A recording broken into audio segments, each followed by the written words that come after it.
Bonjour, ici Jacques Lavigne. Quoi de mieux qu'une démonstration pour illustrer la convivialité de nos deux manuels axés sur la météo marine? Commençons tout d'abord par le guide de météo marine. Il y a plusieurs façons de naviguer au sein de ce manuel. La plus simple, la plus conventionnelle, tout comme si on lisait un livre conventionnel, il suffit de faire glisser nos doigts sur l'écran.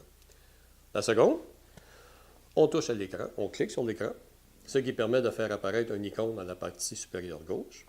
On clique sur cette icône, et à ce moment-là, ceci nous permet de faire apparaître un menu. Ce menu contrôle tous les chapitres, finalement, du manuel. Alors, prenons par exemple la section des entrevues.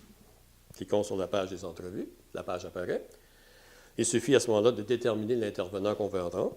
On clique. Et par la suite, on reclique pour être capable de faire démarrer la vidéo et entendre l'intervenant en question. Cette vidéo peut être affichable de toute façon en plein écran. On reclique à nouveau pour revenir à la section centrale. Et cette fois-ci, on accède au cœur du guide de météo marine, c'est-à-dire la page qui illustre tous les phénomènes. Prenons par exemple la page de la déviation du vent. Alors, cliquons sur déviation du vent. La page apparaît. Vous pouvez lire le texte, vous pouvez démarrer l'animation ou encore écouter le commentaire du météorologiste professionnel qui décrit l'animation en détail.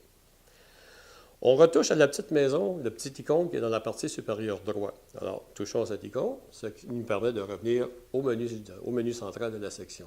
À partir de là, on procède de cette façon pour animer ou pour aller chercher toute section contenue à l'intérieur du guide de météo marine. Donc, excessivement facile de se déplacer, de naviguer à l'intérieur de ce manuel.